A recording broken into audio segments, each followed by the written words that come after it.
Sebelum kita mendengarkan firman Tuhan, kita bersatu di dalam doa. Terima kasih Tuhan atas berkat dan penyertaan-Mu yang boleh kami rasakan hingga pada saat ini. Bapa, kami mau mendengarkan firman-Mu, buka hati dan pikiran kami, agar kami siap mendengarkan firman-Mu serta melakukannya. Di dalam nama Tuhan Yesus Kristus kami berdoa dan mengucap syukur. Amin.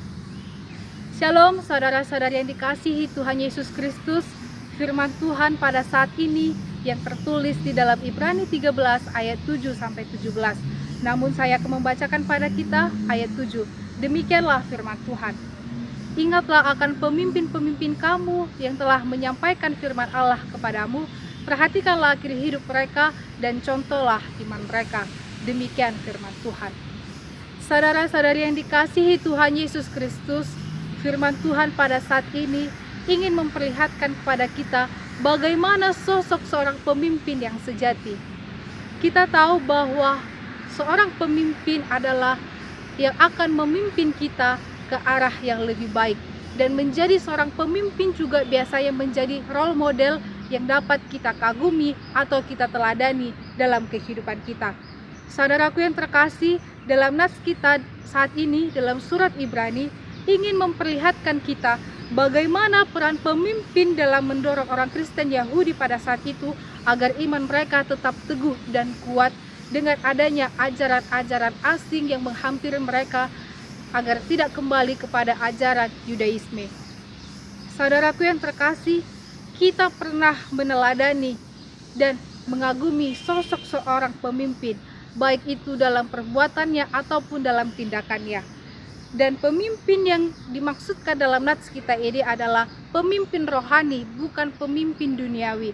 Pemimpin rohani yang ada di sekitaran kita ini itu bisa seperti pendeta, diakones, bibelfro, guru huria, dan sintua. Mereka adalah pemimpin rohani yang dipanggil untuk mewartakan firman Tuhan. Dan mereka juga memiliki tanggung jawab atas iman kita, umat Allah. Namun dalam nats ini juga menunjukkan kepada kita bagaimana sosok seorang pemimpin yang sejati. Pemimpin yang sejati tidak hanya berbicara tentang Allah, tetapi menghidupi firman Allah dalam kehidupannya. Dan sebagai pemimpin yang sejati ialah pemimpin yang rela mati demi kesetiaan kepada Tuhan sampai akhir hidupnya. Saudaraku yang terkasih, kita harus bersyukur bahwa kita memiliki pemimpin-pemimpin rohani yang berjaga-jaga atas iman kita. Jika kita kilas balik dalam perjanjian lama terkait kepemimpinan Musa, di mana Musa adalah seorang pemimpin yang dipilih Allah untuk membawa bangsa Israel keluar dari perbudakan Mesir dan menuju ke tanah perjanjian. Tetapi akhirnya sebelum Musa mati, ia meminta Yosua untuk menggantikannya sebagai pemimpin bangsa Israel.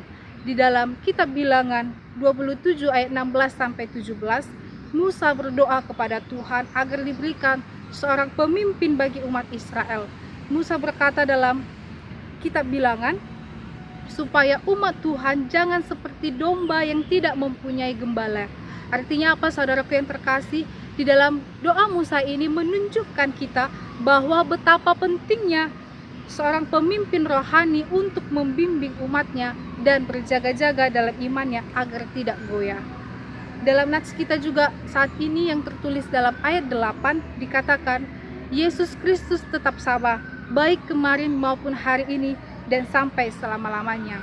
Yesus Kristus adalah seorang pemimpin yang sejati, pemimpin yang tidak pernah berubah dan dalam kasihnya dan pengorbanannya tetap sama sampai selama-lamanya.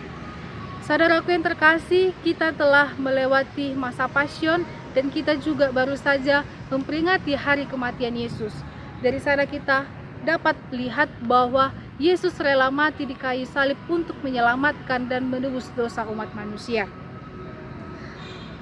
Dalam ayat 12 dan 13 dalam nats kita pada saat ini juga dikatakan bahwa Yesus menderita di luar pintu gerbang untuk menguduskan umatnya dengan darahnya sendiri.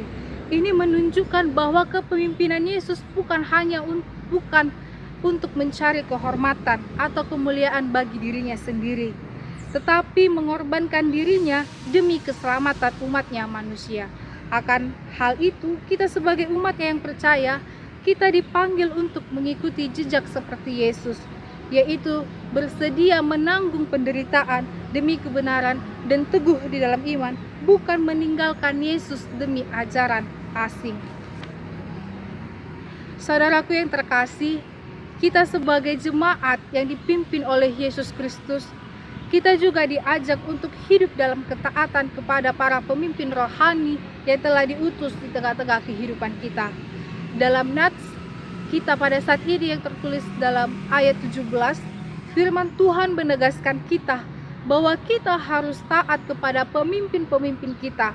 Kita harus tunduk kepada mereka, sebab mereka memiliki tanggung jawab untuk berjaga-jaga atas jiwa kita dan mengembalakan umat Tuhan. Sehingga dalam ayat ini kita diajarkan untuk dapat menopang, mendukung, dan mendoakan pemimpin-pemimpin rohani kita, agar dapat kuat dalam panggilan hidupnya. Begitupun juga saudaraku yang terkasih, marilah kita memposisikan diri kita. Jika kita sebagai anggota jemaat, marilah kita dukung pelayanan gereja kita dan berpartisipasi aktif dalam gereja kita. Jika kita di dalam lingkungan masyarakat, marilah kita tunjukkan sikap jujur, adil, dan peduli kepada sesama. Saudaraku yang terkasih, kita harus menjadi seorang pemimpin seperti Yesus yang sejati dalam panggilan hidupnya, yang rela mengorbankan dirinya untuk demi kebenaran. Mulai saat ini, marilah kita menghayati pergumulan kita sebagai pengikut Kristus yang kelak akan menjadi alat di tangannya untuk menyatakan kepemimpinannya yang kekal di dunia ini. Kuatkan iman kepercayaan kita, tetap teguh dan berpengharapan kepada Tuhan, jangan sesat dengan ajaran asing. Tetapi kita harus hidup menjadi kesaksian nyata bahwa Yesus adalah pemimpin yang kekal dan sejati dalam hidup kita. Amin. Kita bersatu dalam doa.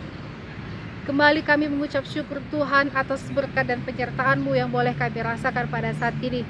Bapa, kami telah mendengarkan firman-Mu, mampukan kami agar kami dapat menjadi seorang pemimpin yang sejati, pemimpin yang dapat rela berkorban demi kebenaran. Seperti Engkau Bapa, mampukan kami dapat mengikuti jejak seperti itu. Bapa yang baik, terimalah doa dan permohonan kami. Dalam Kristus Yesus kami berdoa. Amin.